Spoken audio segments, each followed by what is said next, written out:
자살 충동, 막 파괴적인 고통 이런 것들에 대해서 공포의 목소리로 썼기 때문에 강렬하게 보일 수밖에 없었던 것 같고요. 내가 없는 한국문학사라는 시에서 한마디로 여류쥐벼룩이라는 말로 여성 시인을 규정한 적이 있습니다. 제가 처음 시를 쓰기 시작한 1970년대 초반에는 여성 시인을 그냥 좀 높게 대접해 준다는 의미에서 여류답지 않게 본질적인 문제를 쓴다, 여류시 치고는 이색적이다 등등의 그 비평을 남성 평론가들이 했던 시대인데, 쥐벼룩이라고 불렀던 것은 별로 존재감도 없는 것이 귀찮게 물어대는 비천한 미물을 말하겠죠. 저도 무시를 많이 당하고 혹평도 받고 했지만 문학에 대한 열정이 있어서 크게 신경 쓰지는 않았어요. 계속 문제를 열정으로 돌파해 온 것입니다. 이 돌파하다, 그 말이 저에게 매우 소중했어요. 베네치아는 다 알다시피 정말 찬란한 물과 태양의 도시, 또 카이로도 역시 사막과 태양과 피라미드의 도시, 너무 거대하고 굉장하죠. 그 도시가 거느리고 있는 문화적 배후가 어마어마하다는 것을 느꼈고요. 인간의 공간 자체가 삶과 죽음의 서사를 기반으로 세워진 것 같다는 생각을 했어요. 베네치아, 카이로의 찬란한 태양, 대운하의 아름다움, 이런 것들이 어떤 우리의 창조적인 상상력에 그 많은 자극을 준 것 같습니다. 네, 베네치아 다녀와서 굉장히 어떤 그 상상력의 해방감 이런 걸 느끼면서 시를 썼던 것 같아요. 이제 그 일기 쓰는 시기는 좀 이렇게 지났었고요. 지금은 이제 메모장, 그때그때 떠오르는 어떤 언어의 선광 이런 것들을 채집하는 그런 수준이죠. 그 나중에 시를 쓸 때 이제 메모장을 보면 이렇게 좋은 말을 내가 썼었나? 막 혹시 나무책에서 읽은 거 아니야? 그런 의심이 들 정도로 놀라운 언어들이 들어있기도 하고. 네. 앞으로의 계획을 지금 잘 모르겠어요, 제가. 왜냐하면은 시인 늘 방황한다고 하잖아요. 시인에게는 내비게이션이 없기 때문에 항상 방황을 하죠. 방황을 하면서 이제 우발적으로 나에게 다가오는 시를 쓰는 건데요. 그래도 좀 작은 계획을 하나 가지고 있는데, 이 코로나가 좀 나아지면 정말 해외 여행을 좀 정말 가보고 싶어요. 그래서 한시바삐 이 팬데믹과 전쟁이 사라지고 인류의 모든 국경이, 모든 길이 활짝 열리기를 정말 기도하고 있습니다.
In our headlines on this Thursday, June 12th, here in South Korea.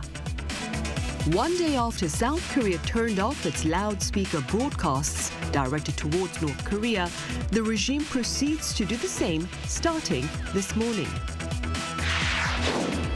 Meanwhile, the White House says US President Donald Trump remains receptive to future re-engagement with North Korea's Kim Jong-un. And and the Trump administration floats around the possibility of an extension in the current halt and reciprocal tariffs for some U.S. trade partners. We start here on the Korean Peninsula. Just one day after Seoul turned off its loudspeaker broadcast directed towards the northern regime, Pyongyang appears to have done the same. Our correspondent Kim Bo-kyung covers this apparent de-escalation in cross-border tensions. North Korea's first response to the new South Korean administration's move has been to mutually reduce tensions. Pyongyang appears to have paused its broadcast of loud noises towards South Korea on Thursday, following South Korea's suspension of loudspeaker messages the day before. According to the Joint Chiefs of Staff, the South Korean military has not detected any broadcasts since late last night, though it needs to see if the pause will continue. There are no areas where we can currently hear the broadcast, though it stopped late last night, and there were certainly no broadcasts early this morning or at dawn. It is uncertain whether this will continue in the afternoon. We're keeping a close eye on the situation. This follows the South Korean military's move to halt loudspeaker broadcasts against the North in border areas the day before, in accordance with President Lee's order. President Lee Jae-myung recently made this decision as a proactive measure to ease tensions, given the absence of any significant provocations from North Korea. This action is aimed at elevating the military standoff between the two Koreas and opening the way for restoring mutual trust. The halt came for the first time in a year since the former administration resumed the broadcast last June, for the first time in 6 years, in response to North Korea flying trash-filled balloons across the border. For now, the JC has said there are no changes to scheduled plans to conduct training in border areas. With the first step taken to allay inter-Korean tensions, eyes are on whether this could serve as a momentum for President Lee to push his presidential campaign pledge, reversing the full suspension of the September 19th inter-Korean military agreement. An expert says it won't be easy to do it quickly. If things develop further, the restoration of inter-Korean communication and liaison channels could pave the way for dialogue. However, I believe there are still many obstacles to fully restoring the September 19 military agreement. As restoring the agreement is something that cannot be done unilaterally or preemptively, the expert added it should be pushed forward in a planned manner. Kim Bo-kyung, Arirang News. The Unification Ministry has reaffirmed its commitment to addressing North Korea's abductions of South Koreans while calling on their families to refrain from activities that may escalate cross-border tensions. A senior official at the ministry highlighted the South Korean government's priority on protecting its people and acknowledged the pain of the families here. The remarks were made after a civic group, including family members of those abducted and detained by North Korea, pledged to continue floating anti-North Korean leaflets across the border. The White House says its leader, Donald Trump, remains open to dialogue with North Korea's Kim Jong-un. Our correspondent Kim Jong-sil covers these latest comments as well as the broader context behind them. A relationship once hailed as groundbreaking is back in the headlines. President Trump reportedly sent a letter to North Korean leader Kim Jong-un, hoping to revive stalled dialogue. According to NK News on Wednesday, citing a high-level source, multiple in-person delivery attempts to North Korean diplomats at the United Nations were made, but each time they bluntly refused to accept it. Asked about the matter, the White House did not deny the report. The president remains receptive to correspondence with Kim Jong-un, and he'd like to see the progress that was made at that summit in Singapore. As for specific correspondence, I'll leave that to the president to answer. Analysts say North Korea's refusal may reflect a deeper dissatisfaction with Washington's unchanged stance toward Pyongyang. North Korea likely remains deeply skeptical of exchanging personal letters when there's been no real change in what it sees as a hostile U.S. policy. For Kim Jong-un, rejecting Trump's letter also signals that his distrust of Trump still runs deep. At the same time, Pyongyang appears to be doubling down on its ties with Moscow. North Korea is gaining significantly from its cooperation with Russia and moving toward a deeper strategic relationship. Engaging in close talks with the U.S. now could send the wrong signal to Moscow. So for Pyongyang, there's little incentive to accept Trump's letter. Experts say Pyongyang likely hasn't forgotten that some past letter exchanges were made public during Trump's first term, something the North might have viewed as both risky and disrespectful. With Trump's limited time in office, analysts say North Korea is unlikely to engage with the U.S. unless Washington signals a clear policy shift, possibly including sanctions relief or other long-sought concessions. For now, the letter remains unopened, and the future of U.S.-North Korea dialogue is just as sealed. Kim Jong-sil, Arirang News. A major task of the new administration here is to hammer out a supplementary budget to boost spending and to bolster the economy. So where do we stand? Our business correspondent Kim Do-yeon tells us. 민생 회복과 경제 살리기부터 시작하겠습니다. 불황과 일전을 치른다는 각오로 비상경제 대응 TF를 곧바로 지금 즉시 가동하겠습니다. 국가 재정을 마중물로 삼아 경제의 선순환을 되살리겠습니다. As President Lee Jae-myung started his term right after winning the election on June 4th, he picked the economy as his #1 priority. He in fact kicked the task force off as his first executive order, has called 2 meetings so far. This comes against the backdrop of South Korea's economy struggling, with the Korea Development Institute labeling the current situation subdued. For the first quarter, the nation's economy shrank. The country's gross domestic product from January to March shrank by 0.2% on quarter, unchanged from an estimate in April. During the second meeting, the first thing he ordered the task force to look into was a supplementary budget. Plus, President Lee has the backing of the parliament, with the ruling Democratic Party holding the majority to pass, with DP lawmakers calling for at least 20 trillion Korean won or $14.5 billion US. We'll introduce a supplementary budget to ease the burden on people's daily lives and deliver policies that make a real difference. At the same time, we won't stop investing in South Korea's future. While the specifics are yet to come out, one thing to look out for is the distribution of cash. Lee has been pushing for a universal payment of 250,000 won to everyone. This is something that could help certain industries, especially with hotels and restaurant businesses struggling due to weakened spending. Providing payments in the form of local currency can help boost the regional economy. So we could see a temporary increase in spending, particularly in sectors like services, lodging, and dining, which may lead to a slight uptick in employment. Meanwhile, taking on prices is another issue. Universal payments could raise concerns over inflation.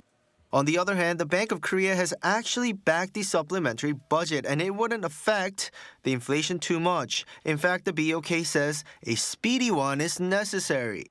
Another expert also said the supplementary budget needs to focus on the construction sector to support the national economy. In construction, every 1 billion won in revenue creates around 12 jobs. It's an industry where working-class people, those who rely on labor to make a living, benefit the most. In addition, there needs to be investments made to make sure industries struggling from U.S. tariffs can survive the hard times. This includes steel and automakers.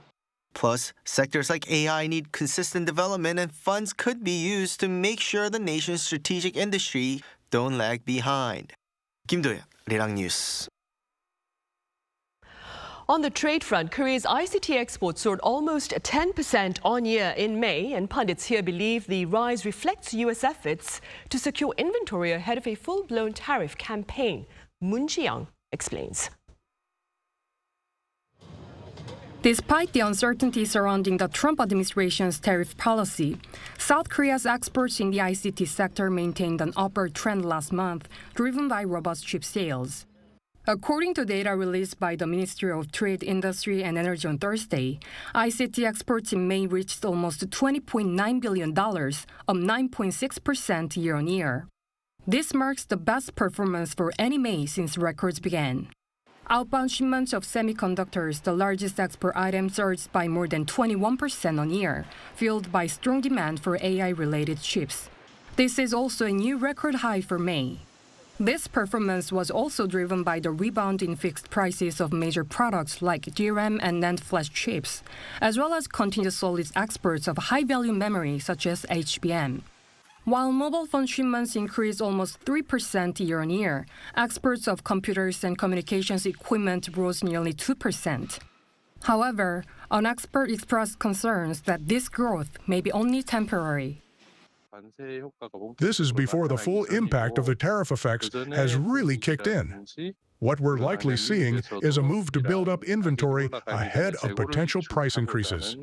However, this isn't a normal inventory cycle, and there's a view that once this stock has been accumulated, sales could see a sharp downturn afterwards.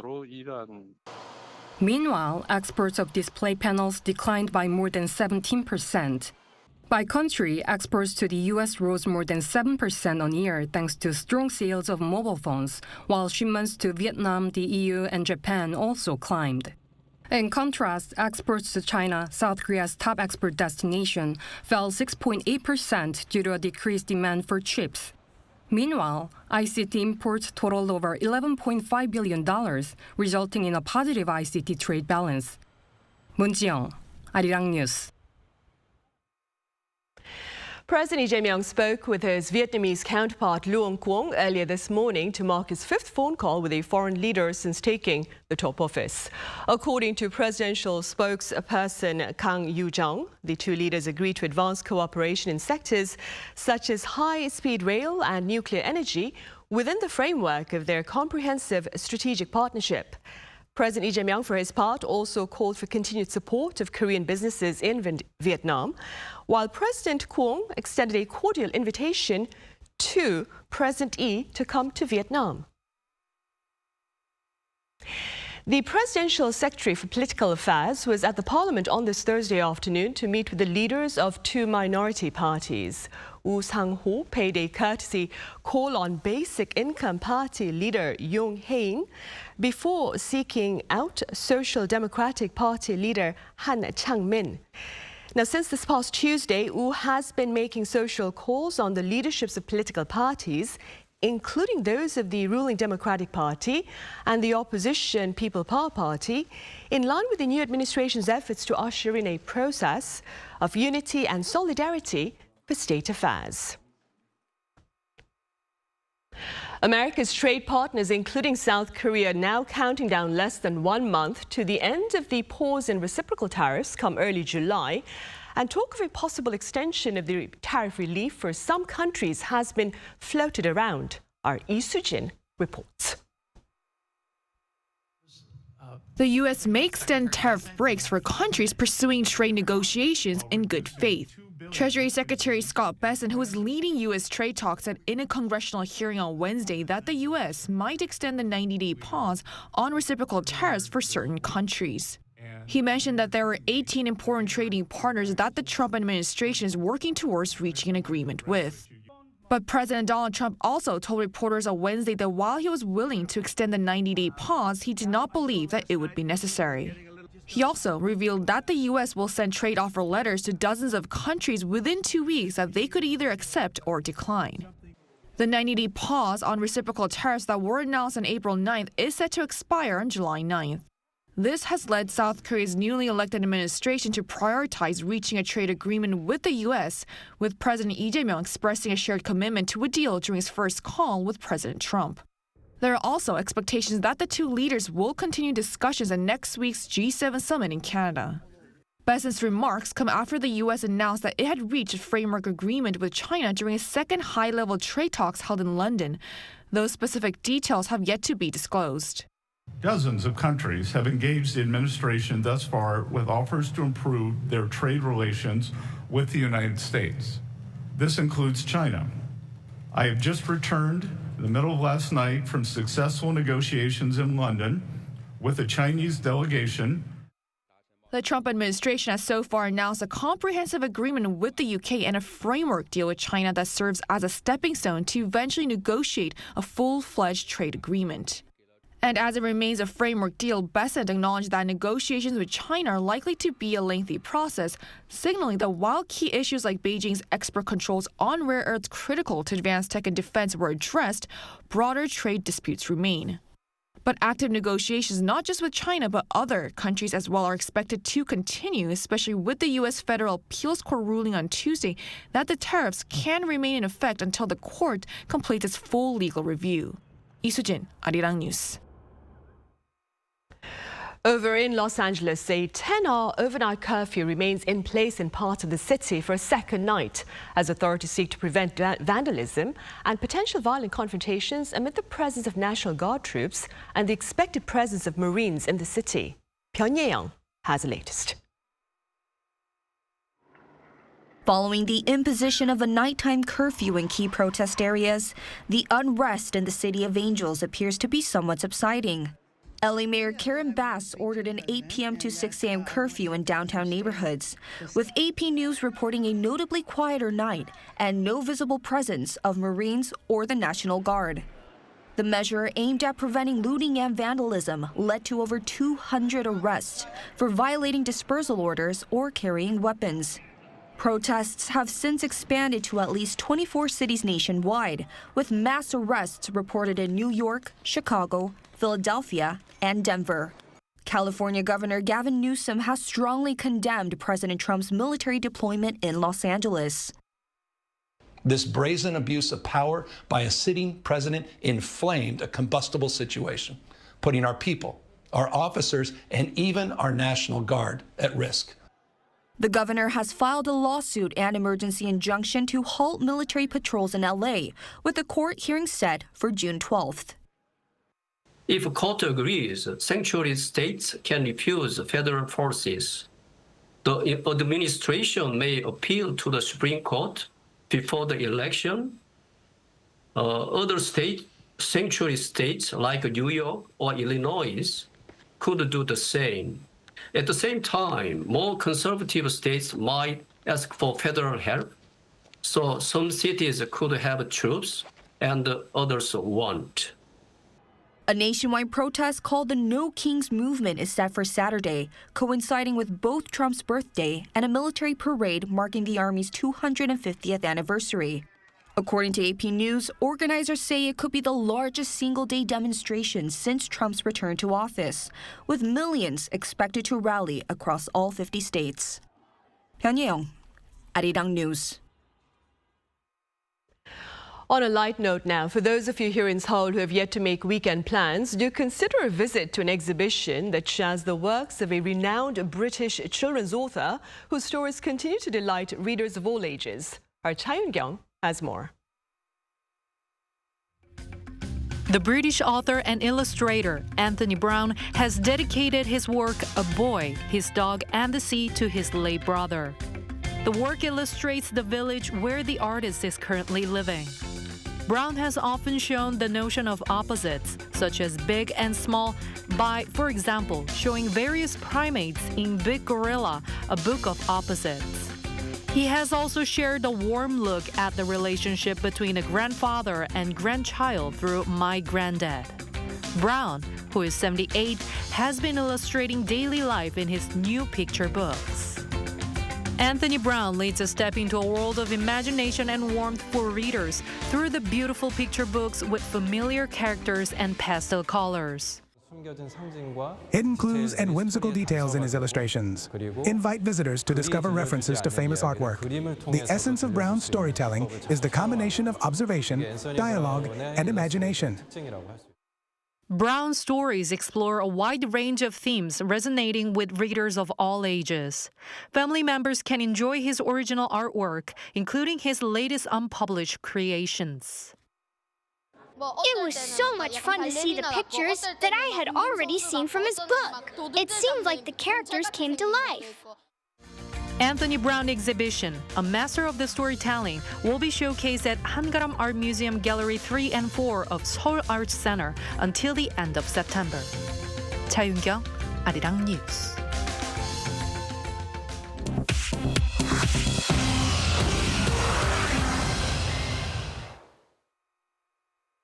This is The World Now, bringing you the latest stories from around the globe. In Gaza on Wednesday, at least 41 Palestinians were killed near food aid distribution centers, according to Gaza health officials. Of these, 25 deaths occurred as people gathered near the Gaza Humanitarian Foundation site in the Netzarim corridor, where reports say Israeli forces opened fire on those approaching the distribution area. The Israeli military states shots were fired as warning shots at those deemed suspects entering active combat zones. Since mid-May, when the U.S.-backed GHF began operations, over 160 Palestinians have died and more than 1,000 have been injured around its aid zones. The United Nations has condemned the violence and declined to supply aid via the foundation, which uses private contractors with Israeli military backup. Devastating floods have swept through South Africa's Eastern Cape province, killing 50 and leaving many missing. Officials warn the death toll may rise. On Wednesday, at least 49 people were confirmed dead as heavy rain and even rare snowfall struck the region early on Tuesday, overwhelming rivers and causing mudslides around Umtata and surrounding towns. Eastern Cape's provincial premier described the scene as catastrophic, saying as we speak here, other bodies are being discovered and that the numbers are just escalating hour after hour. A school bus was also washed away by floodwaters near Umtata. 6 high school students have been confirmed dead, 3 others rescued from trees, and 4 remain missing. The floods have damaged at least 58 schools and 20 hospitals.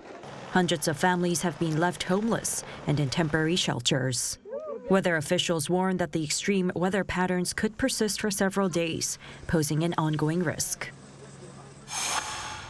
The United Kingdom and European Union, in collaboration with Spain, reached a political agreement on Wednesday resolving Gibraltar's post-Brexit status. Under the deal, approximately 15,000 daily cross-border commuters will be able to enter Gibraltar using residence permits or national identity cards, eliminating routine passport stamp checks. At Gibraltar's airport and seaport, passengers' passports will be checked jointly by Gibraltar and Spanish authorities. UK Foreign Secretary David Lammy stated the agreement protects British sovereignty while boosting Gibraltar's economic stability. Spain and EU leaders welcomed the accord, calling it the removal of Europe's last wall. Brian Wilson, the co-founder and frontman of the rock band The Beach Boys, died on Wednesday at the age of 82. Widely renowned for his genius songwriting, Wilson was known for his landmark tracks, including Good Vibrations, as well as the 1966 album Pet Sounds. Wilson had battered dementia since early 2024, following the death of his wife. Beginning in 1961, the Beach Boys released a series of upbeat songs that celebrated aspects of California's youth culture, including surfing and romance. Tributes have poured in from across the music world, with Bob Dylan and Ringo Starr among those praising Wilson's enduring impact on music and culture. Choi Ji-hee, Arirang News. I loved it, yeah.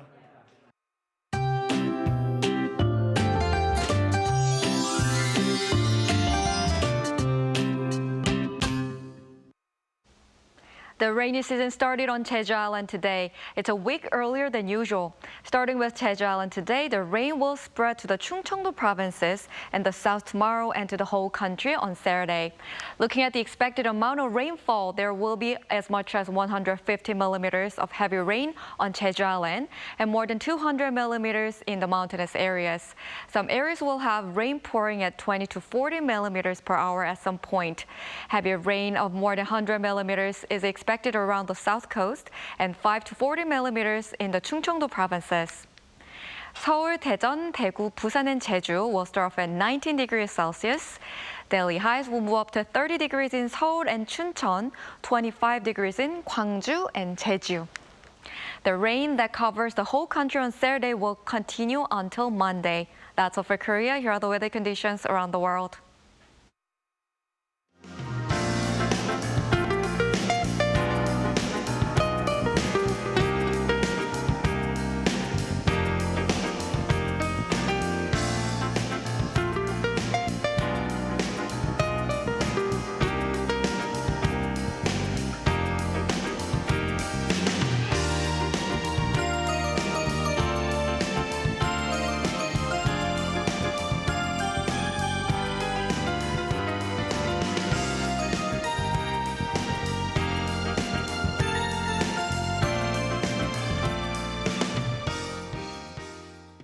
Those are the headlines at this hour here in South Korea. Coming up right after this break is our daily panel session.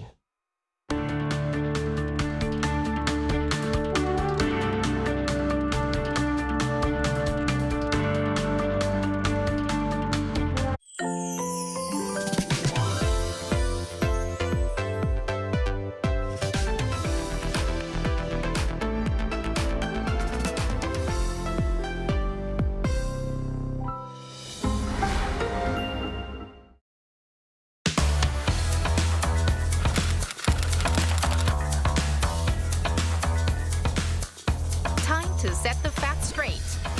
Get Korea right. 다음 중 한국의 전통 의상은 무엇일까요? 그렇다면 한국의 전통 의상 이름은 무엇일까요? 정답은 한복입니다.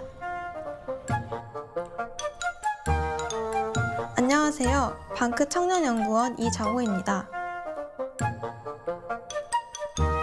한국 드라마와 한국 영화가 한류 팬들에게 사랑받으면서 한국 전통 의상인 한복도 주목받고 있는데요. 한국 문화 콘텐츠가 지구촌 곳곳에서 인기를 누리면서 한국과 관련된 잘못된 정보도 확산되고 있습니다. 그중에는 한복에 관한 오류 정보도 있더라고요.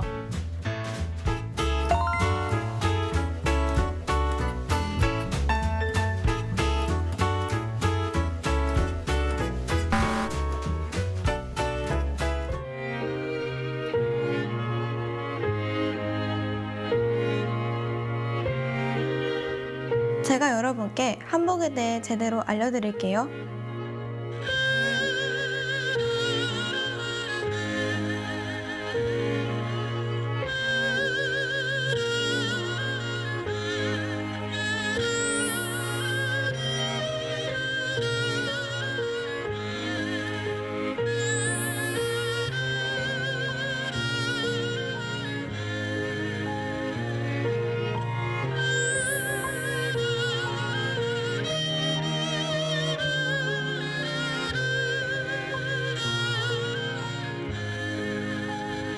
곡선과 직선이 조화롭게 이루어진 한복은 단아함과 우아함이 살아있는 한국 전통 의상입니다.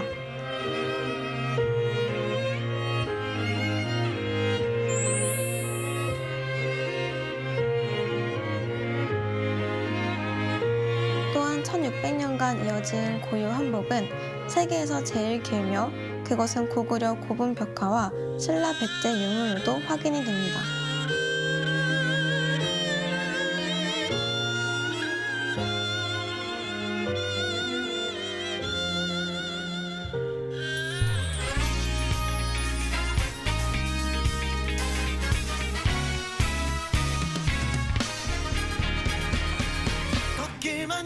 한국인의 정체성과 역사가 담긴 한국의 소중한 문화유산이라 할 수 있죠.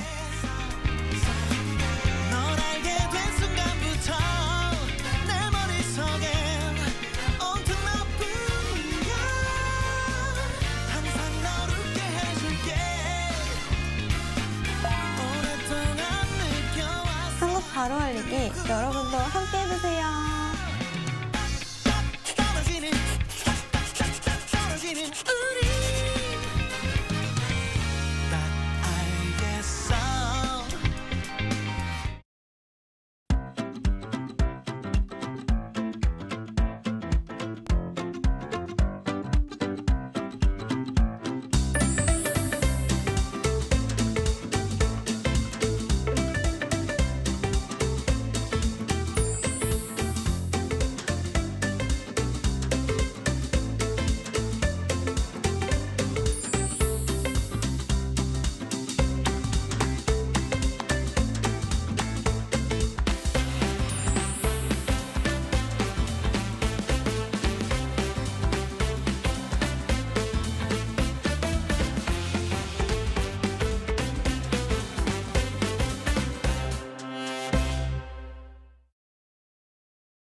Exports during the first 10 days of June expanded on year, while the benchmark Kospi rose past the 2,900 mark for the first time in over 3 years this week. With more on Press Perspective today.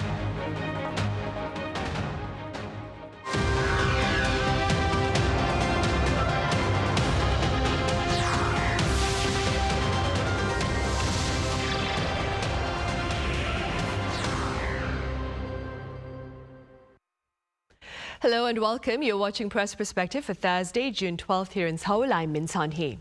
Findings for the first 10 days of this month show an expansion in exports on year, while investors in the local bourse appear optimistic about business prospects. However, according to analysts here, broader economic concerns remain in place for South Korea amid the presence of US tariffs on imports into its market. For more on this, I have Lee Ji-hoon with Reuters here in the studio too. It's been a while. Welcome back. Glad to be here. I also have Celio Ferretti with us with the French daily Le Croix. Celio, welcome back. Glad to be here.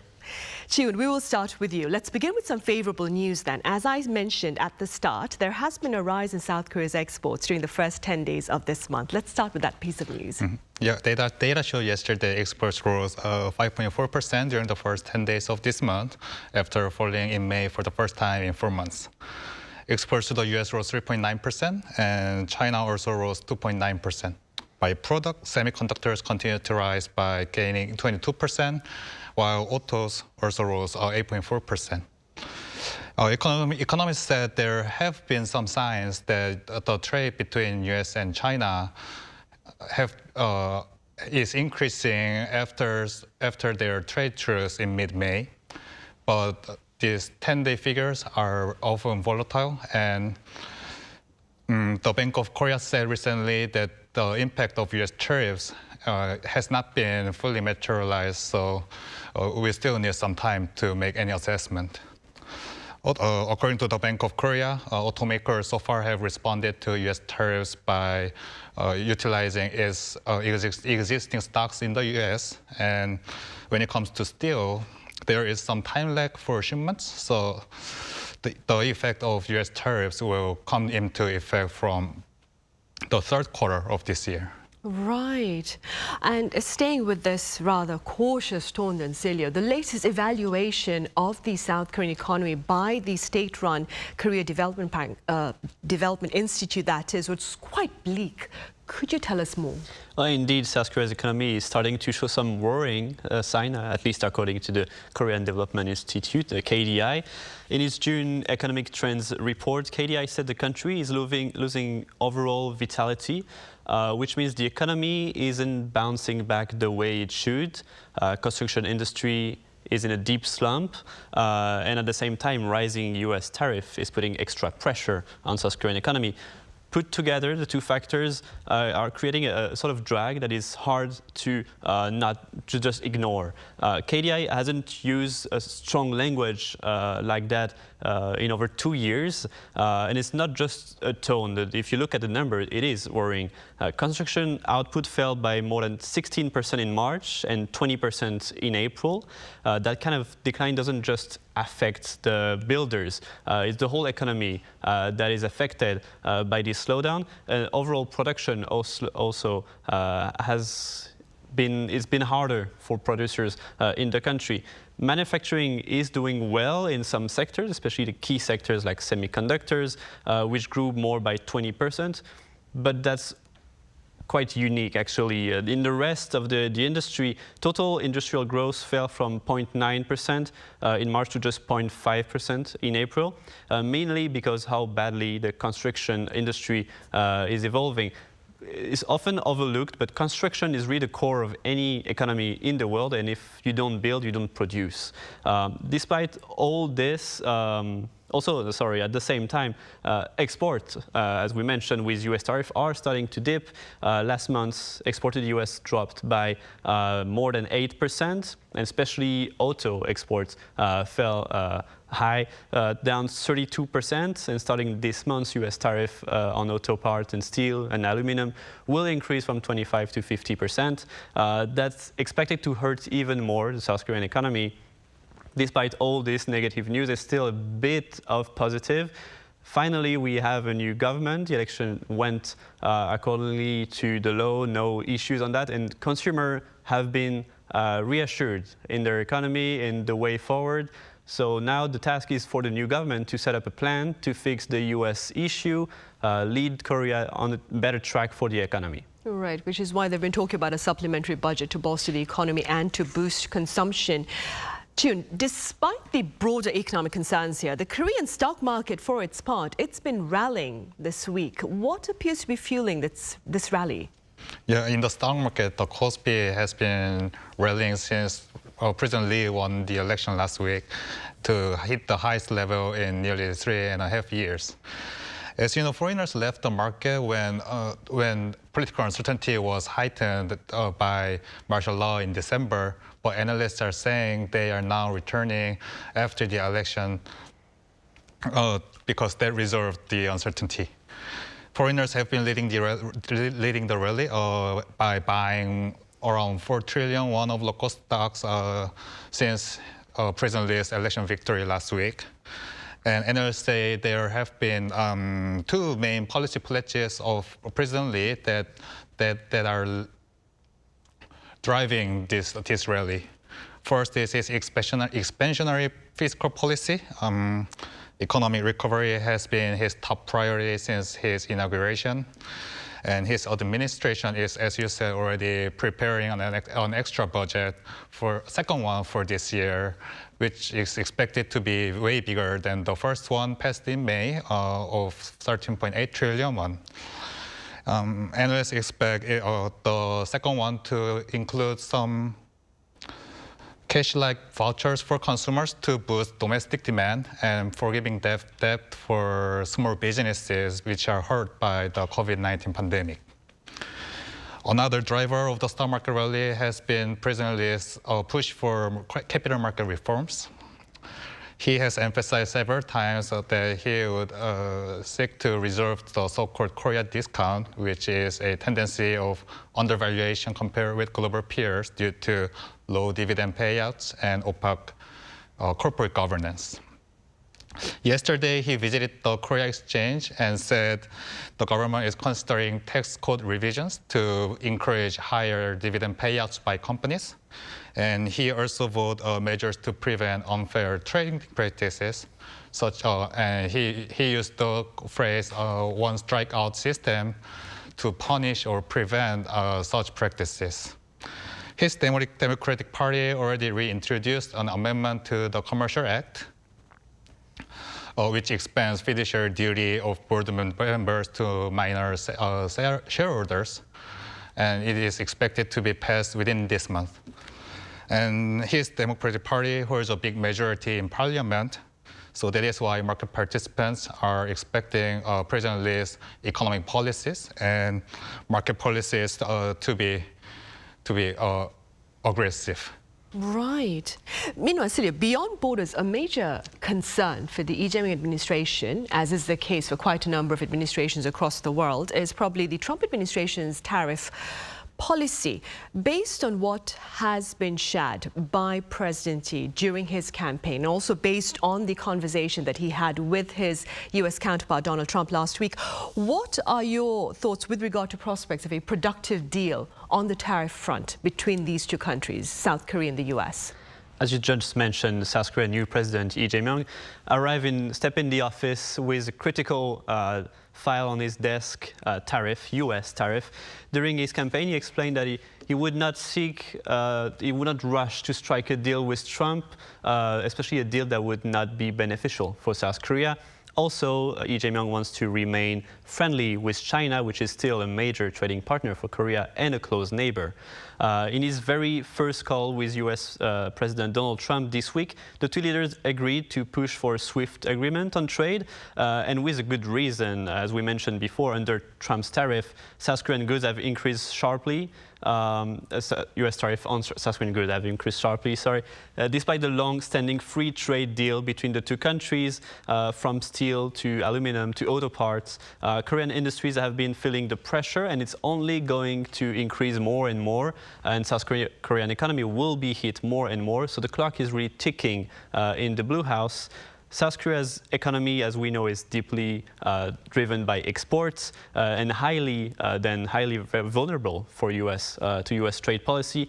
Whether it's semiconductors or cars, shipbuilding, Korean firms rely heavily on access to the American markets, and especially on these key sectors of the Korean economy. That's why the outcome of this tariff negotiation will be important for the future of the Korean economy. It's really a make or break moment for the country. Lee Jae-myung already said that trade with US is a priority for his mandate, for his term, but talks have been delayed to the political transition in Seoul. The idea to reach a so-called July package with Trump might happen. Maybe we'll see the conversation. At least for now, the first phone call they had between the two leaders is showing some progress.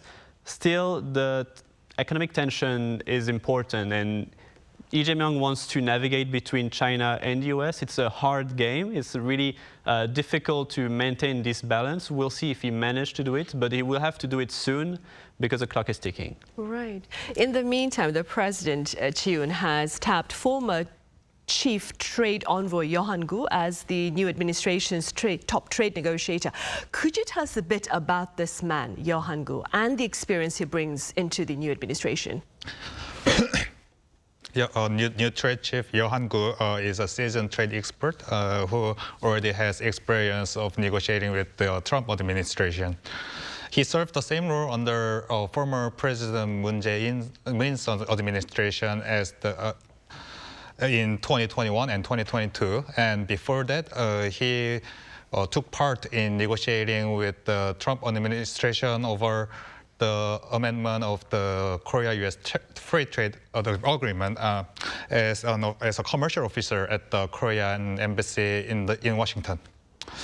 Today, he said he will accelerate senior-level trade talks with the U.S. Because now that we have a new administration. And according to an interview with Japanese media, he said South Korea and Japan should work together for exemptions from auto tariffs and over the energy issue. Right. With regard to South Korea's negotiations, upcoming negotiations with the U.S. regarding the tariff campaign, you earlier covered the likelihood of the new administration potentially asking for more time to hammer out a deal with the U.S. What have you been hearing on the ground? So according to my sources, President Lee's strategy is to buy time to watch negotiations of other countries such as Japan and China. And also the changes in U.S. tariff policies, because President Trump just said today, or overnight, he was open to extending deadline for some trading partners. During President Lee's election campaign, he said he did not make any specific comments about any contentious issues regarding trade talks, and my sources said that was his strategic decision to be silent.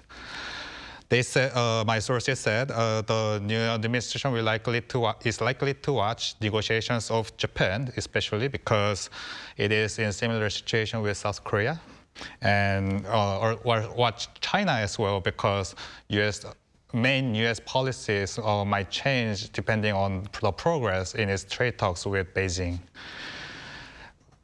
If South Korea decides to work together with either of the countries, it will more likely be with Japan because they share interest in auto tariffs as well as energy purchases, as new trade chief Yohan Gu just said in an interview.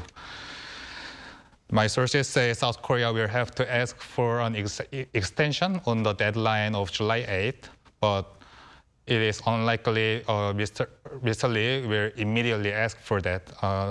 His senior diplomacy advisor said that he sees such requests being made after the new administration takes a review at the progress.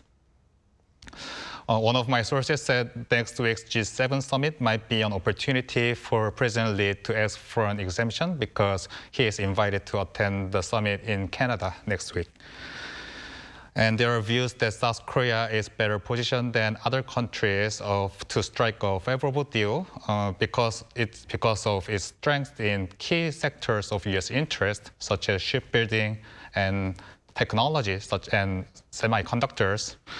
And my sources are saying that is more the reasons the new administration does not have to rush to strike a quick deal with the U.S. Right. And speaking about the U.S.'s trade talks with China, they took place earlier this week over in London, and an agreement was struck. Could you tell us a bit about that, Celia? Indeed, the U.S. and China have reached a preliminary agreement on trade, potentially a major breakthrough after months of rising tension between the two largest economies in the world. After 2 days of high-level talks in London, U.S. Commerce Secretary Howard Lutnick said both sides have agreed on a framework to implement what's being called the Geneva Consensus, reference to the 90-day suspension of tariff both countries agreed to last month. Chinese officials confirmed the deal also, but stressed it still needs approval from the presidential office, both in Beijing and in Washington. The deal is seen as a de-escalation, a chance to pause, if not end, the trade war between the two countries, trade war that rattled all the global markets and all the economies in the world, but it's far from finalized. Analysts said some key issues remain unresolved and will still need some talk between the two leaders. This morning, Trump said the deal was done, that rare earth material will be exported from China to the U.S. Chinese students will also be allowed to go back to U.S. campus to study, but China will keep a 55% tariff on export to the U.S. Still, we haven't seen the actual treaty, the actual deal, the text, the full text of it. So maybe the devil lies in the details, and we'll see how it can really be implemented, how long it will take, and also how long it will last, because experts warn this deal is not just leverage, it's more about putting pressure on everyone. As we saw maybe during the Cold War with the nuclear weapon, it's about warning the other that you can destroy them. And maybe this pressure, this deal is just temporarily fixed of the two countries, of the relation between the two countries. We'll see how it's implemented and how long it will last. Right. In the meantime, June, as Celia mentioned earlier, it's been slightly over a week since the Trump administration raised tariffs on steel and aluminum imports into the American market from 25% to 50%. What has been the response from the government here and businesses? Yeah, South Korea is fourth largest exporter of steel products to the United States, and it has already prepared an emergency package for steel companies after the 25% initial tariff was introduced. And South Korea recently said it will prepare more measures if necessary. After the tariff raised to 50%, the Industry Ministry held an emergency meeting again with steelmakers and said it will actively respond as it negotiates tariffs with the United States. Among major companies, Hyundai Steel already announced they plan to build a production site in the United States, and POSCO said it will join, but this is a long-term project which will take time. And when it comes to exports, as I said earlier, the Bank of Korea said the impact of U.S. tariffs have not yet come into reality, and they will start to materialize from the third quarter of the year. So that is another thing that will take time to make any assessment so far. Right, so we'll have to wait and see then. Celia, amid the uncertainty over global trade in the presence of U.S. tariffs, South Korea and Thailand, they're seeking to frame out a fresh economic partnership. Could you give us some details? Exactly. Finally, some good news in this chaotic economic world. In a move to deepen economic cooperation, Thailand and South Korea are launching negotiation for a new free trade agreement called the Thailand South Korea EPA, Economic Partnership Agreement. The announcement came after a meeting between Thailand's Commerce Minister and the South Korean ambassador in Bangkok. The goal is to expand trade, basically, services also, but also investment between the two countries, building on existing relation and agreement within the ASEAN and Korean FTA regional commerce comprehensive partnerships. This new pact is designed to go further with a special focus on digital trade, supply chains, and strategic sectors like semiconductors, robotic, and biotechnology. Thailand also hopes to open more of the South Korean markets to its premium exports, which is mainly agricultural, including tropical fruits, seafood, and processed chicken. We know fruits are quite expensive here in Korea, so it might be good news for also the Korean consumer. Overall, this trade deal is a good sign, maybe a good strategy. It's very smart to expand new partnerships, create new opportunities outside of the American market, which is a bit difficult to access these days, and having more reliable partners, maybe smaller, but still reliable, in the Pacific region, in Europe, in Africa. Maybe that's a good deal to also evade the pressure from the US. One major highlight from this is South Korea is a massive investor in Thailand, is the 6th largest investor in the countries, and major Korean companies are implementing factories there. I've been to Thailand last year, and you can see a lot of Korean products on the shelves in the supermarkets. So there really is a lot of things to do, a lot of cooperation, a lot of room for discussion and improvement. So it's going in the right direction, I would say. Right, diversifying markets is something that scholars have also been saying would be necessary. All right, I'm afraid that's all the time we have. Celia, as always, thank you very much for your time and your thoughts. And Chiyun, thank you very much for your insights. Thank you very much. Right, well, that brings us to the end of this edition of Press Perspective. Thank you for watching.